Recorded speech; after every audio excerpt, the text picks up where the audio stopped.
Hello everyone, मैं हूं राहुल कुमार और स्वागत करता हूं आपके अपने चैनल शारदा ऑनलाइन क्लास 0.5 पर। तो जैसा कि आपको पता है कि ऑब्जेक्टिव का सीरीज़ जो है स्टार्ट हो चुका है। तो आज हमारा सीरीज़ होने वाला है हिंदी भाग 2 श्रम विभाजन और जाति प्रथा, जो आपका फर्स्ट चैप्टर है। ठीक है, तो यहाँ से शुरू हो रहा है और ये गद्य खंड है।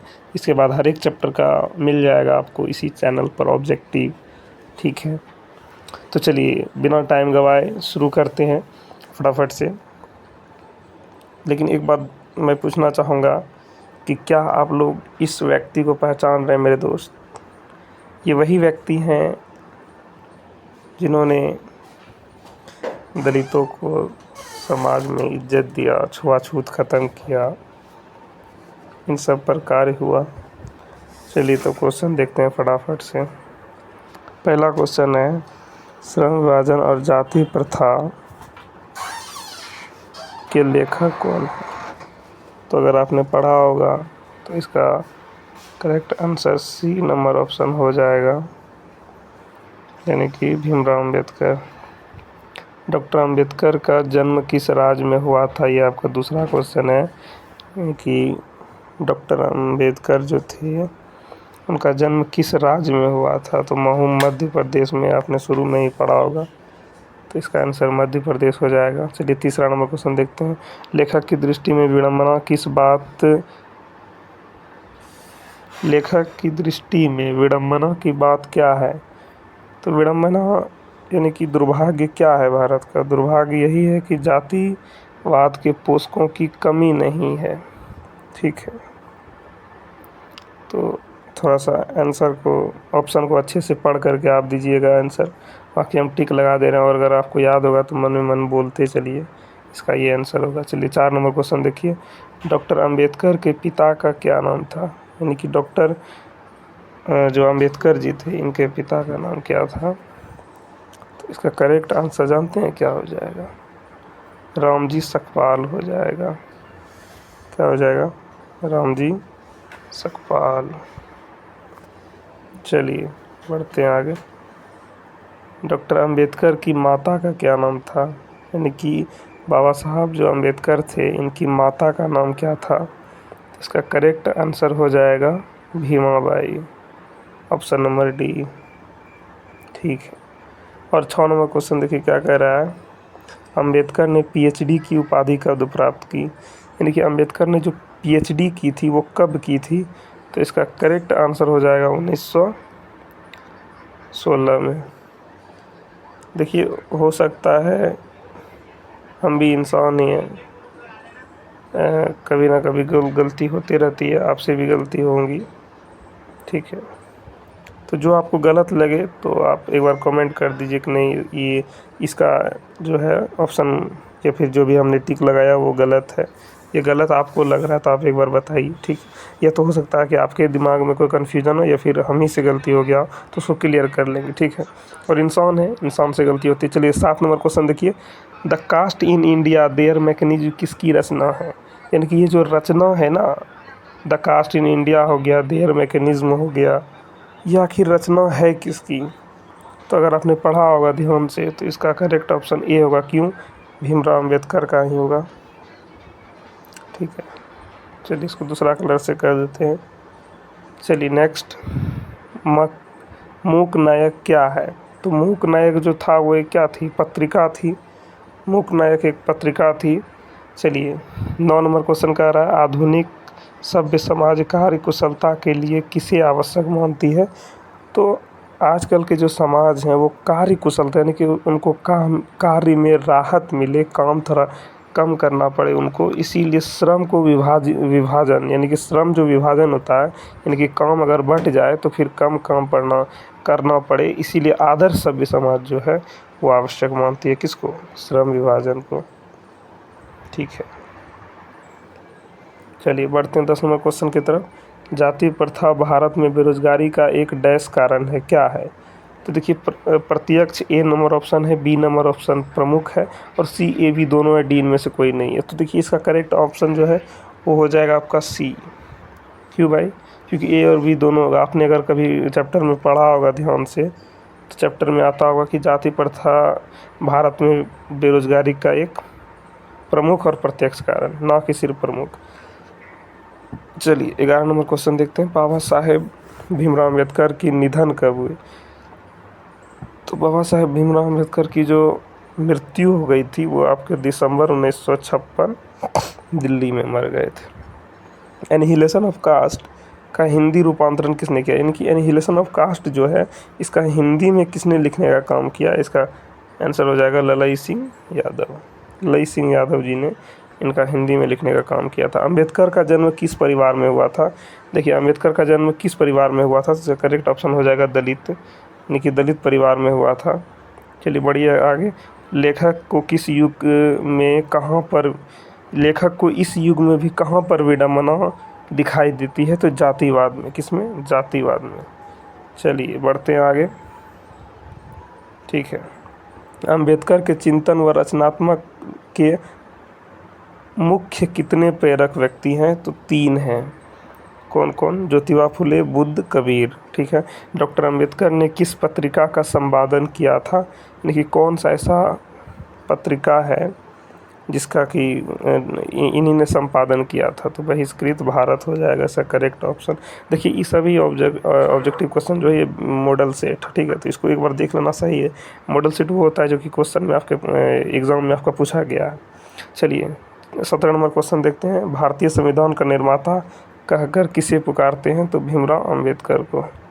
कि भारतीय संविधान जो आज हम लोग पढ़ रहे हैं या फिर जिनके हिसाब से पूरा नियम पूरा देश चल रहा है उसके जो निर्माता है वो डॉक्टर भीमराव अम्बेडकर हैं।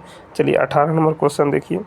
जाति प्रथा किस प्रकार का श्रम विभाजन है?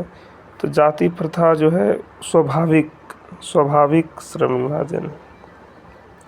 ठीक है। चलिए सच्चे लोकतंत्र का पर्याय है, इनकी सच्चा लोकतंत्र जो है उसमें क्या होना चाहिए? तो भाईचारा का भावना होना चाहिए, है कि नहीं? चलिए आगे 20 नंबर क्वेश्चन है। हिंदू धर्म की जाति प्रथा किसी भी व्यक्ति को कौन सा पेशा चुनने की अनुमति नहीं देता है? इनकी हिंदू धर्म जो है वो कोई भी जाति को, किसी भी व्यक्ति को कौन सा पेशा चुनना नहीं देता है। तो यानी कि देखिए पैतृक पेशा इसका करेक्ट ऑप्शन हो जाएगा। पैतृक यानी कि जो आपके पूर्वज करते आ रहे हैं, आपके दादा परदादा, वही चीज़ नहीं। एक बार क्वेश्चन को फिर से पढ़ते हैं। हिंदू धर्म की जाति प्रथा किसी भी व्यक्ति को कौन सा पेशा चुनने की अनुमति नहीं देता है। समझ रहे बात को? यानी कि अगर देखिए पैतृक पेशा, देखिए यहीं पर होता है छोटा मोटा मिस्टेक हो ही जाता है इंसान से। तो यहाँ पर क्या मिस्टेक हो गया? यहाँ पर ये नहीं होगा, समझे? इसका ऑप्शन पैतृक पेशा नहीं होगा, इसका होगा गैर पैतृक पेशा। वो कैसे? कि चुनने की अनुमति नहीं देता है। देता मतलब चुनने की अनुमति कौन सा देता है? पैतृक पेशा जो आपके पिता हैं, दादा हैं, परदादा हैं, तो वो हो गया आपका पैतृक। और गैर पैतृक हो गया कि आप उनसे हटना चाह रहे हैं कि नहीं, जो मेरे दादा की वो हम नहीं करेंगे, तो उसी को गैर पैतृक पेशा कहते हैं। तो वही चुनने की अनुमति नहीं देता है हिंदू धर्म में।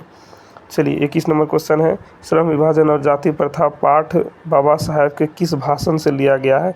तो ये आपने बहुत बार पढ़ा होगा, annihilation of caste. Doctor Ambedkar उच्च शिक्षा के लिए कहाँ गए थे? तो न्यूयॉर्क गए थे। सबसे पहले न्यूयॉर्क ही गए, उसके बाद कहीं और गए थे। चलिए 23 नंबर क्वेश्चन है। अम्बेडकर के प्रेरकों के नाम थे, यानी कि इन सभी देखिए यहाँ पे आ गया ना, बुद्ध, कबीर और फुले, यानी कि गौतम बुद्ध, कबीर और ज्योतिबा फुले। तो इसका करेक्ट ऑप्शन बी हो जाएगा। जाति प्रथा के अनुसार श्रम विभाजन का आधार क्या है? इनकी जाति प्रथा जो है उसी के अनुसार अगर देखा जाए तो श्रम विभाजन का आधार क्या है? तो इसका जो है जाति प्रथा के अनुसार श्रम विभाजन का आधार क्या है? तो पैतृक पेशा है, बिल्कुल पैतृक पेशा है। मनुष्य की रुचि तो बिल्कुल नहीं है, ठीक ना। मनुष्य की रुचि इसलिए नहीं है क्योंकि श्रम विभाजन यानी कि काम अगर आपका बांट दिया गया है तो क्यों बांटा गया है? आखिर जो दर्जी है वो दर्जी का ही काम क्यों कर रहा है उसका 2-3 पीढ़ी? इसलिए ताकि उसका पीछे भी यानी कि उसका पैतृक पेशा वही रहा है, यानी कि उनके पापा, ठीक है, उनके पापा के पापा वो सभी लोग दर्जी का काम कर रहे हैं। लेकिन श्रम विभाजन का आधार यही है, पैतृकीय पेशा है। और मनुष्य की रुचि तब होगी जब पैतृक पेशा नहीं होगी। अगर किसी का रुचि है कि नहीं, हम वो काम नहीं करेंगे, हम ये काम करना चाहते हैं, तो वहाँ से पैतृक पेशा बदला जाता है। इसीलिए चलिए 25 नंबर क्वेश्चन है, आधुनिक मनु किसे कहा जाता है? यानी कि आधुनिक मनु किसे कहा जाता है? तो डॉक्टर भीमराव अंबेडकर को। चलिए आगे बढ़ते हैं। लेखक के अनुसार आदर्श समाज किस पर आधारित होना चाहिए? तो उपर्युक्त सभी हो जाएगा। कैसे? स्वतंत्रता, समता और भ्रातृत्व सभी पर आधारित होना चाहिए। चलिए 27 नंबर क्वेश्चन है, जाति तथा मनुष्य को जीवन भर के लिए नहीं, जाति प्रथा मनुष्य को जीवन भर के लिए खाली स्थान में बांध देता है। तो एक ही पेशा में बांध देता है, उसको बदलने नहीं देता है। इसका करेक्ट ऑप्शन ए हो जाएगा। चलिए 28 नंबर देखिए, अंबेडकर का वाङ्मय हिंदी के कितने खंडों में है? तो उसका हो जाएगा 21 खंडों में है। ठीक है, चलिए आगे देखिए, बुद्धा एंड हिज धम्मा, इसके लेखक हैं भीमराव अंबेडकर। चलिए आगे बढ़ते हैं। 30 नंबर क्वेश्चन है, डॉक्टर अंबेडकर ने किस प्रथा को आर्थिक पहलू से भी खतरनाक माना? तो इसका आंसर हो जाएगा जाति प्रथा। और देखिए ये हमारे कौन है? यही है हमारे बाबा साहेब भीमराव अंबेडकर साहब। ठीक ना, यही हैं, यही वो महान व्यक्ति हैं जिनको हम दिल से सल्यूट करते हैं। और सभी लोग जितने दलित के लोग हैं, तो इनके लिए कुछ तो बनता है यहाँ पे लिखना। ठीक है, चलिए आगे बढ़ते हैं। 31 नंबर क्वेश्चन है, विडंबना का अर्थ क्या है? विडंबना क्या है? तो विडंबना का अर्थ होता है, अगर आप बुक में देखने जाइए तो उपहास होता है। यानी कि ये बहुत ही एक नहीं होता है, बहुत उपहास की बात है। यानी कि एक रिग्रेशन सा फील होना, यानी कि बहुत क्या बोल सकते, दुर्भाग्य जिसको बोलते हैं, वो दुर्भाग्य होता है विडंबना। जाति प्रथा श्रम विभाजन के साथ किसका रूप लिए हुए है? तो श्रमिक विभाजन का रूप लिए हुए हैं।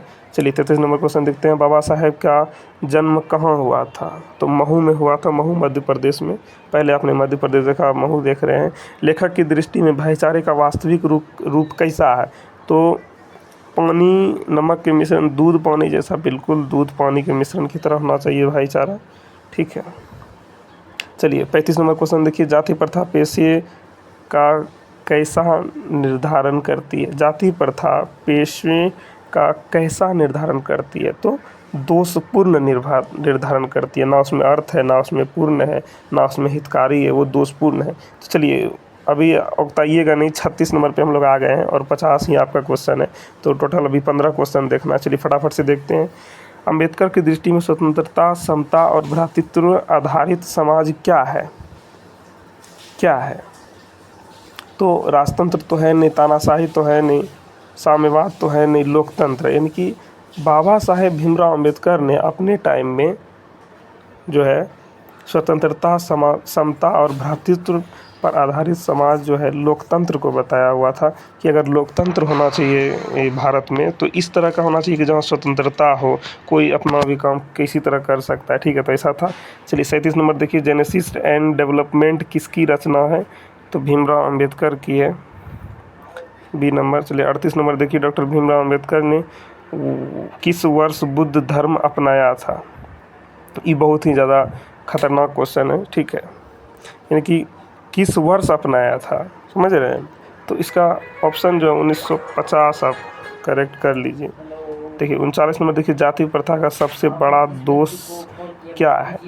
जाति प्रथा का सबसे बड़ा दोष क्या है? तो रुचि पर आधारित होना बिल्कुल नहीं, पेशा बदलना नहीं, एक ही पेशे में बंधना, ये बहुत बड़ा दोष यही है कि एक ही पेशे में बंध जाता है, यानी कि सी नंबर ऑप्शन। चलिए और 10 क्वेश्चन बचा हुआ है। 40 नंबर देखिए, डॉक्टर अंबेडकर किस वर्ग के परिवार में पैदा हुए थे? यानी कि डॉक्टर भीमराव अंबेडकर जो थे वो कैसे परिवार में जन्म लिए थे? तो दलित वर्ग में।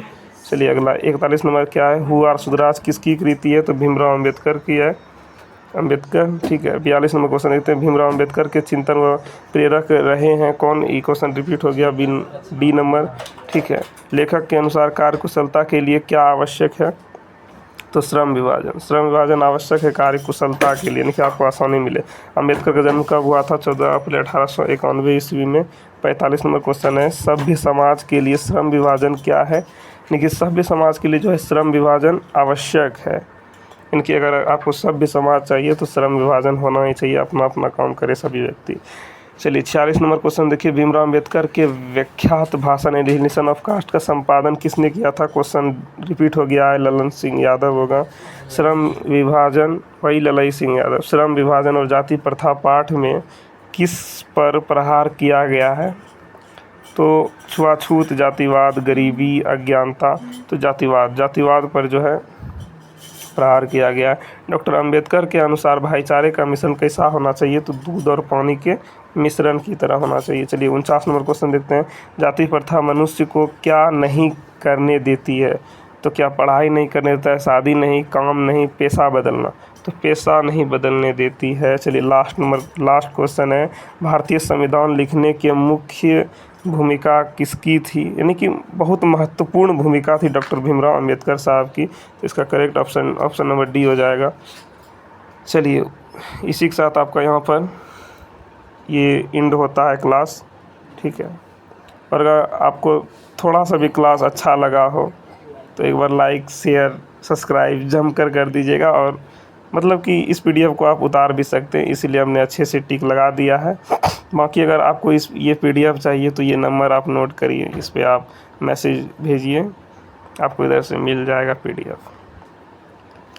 क्वेश्चन नंबर एक बार देखिएगा, 82 71 66 91 36, ठीक। इसी पर आप व्हाट्सअप करिए, आपको मिल जाएगा, ठीक है। तो इसी के साथ यहीं पर एंड करते हैं क्लास को, ठीक है। बाय बाय, मिलते हैं नेक्स्ट वीडियो।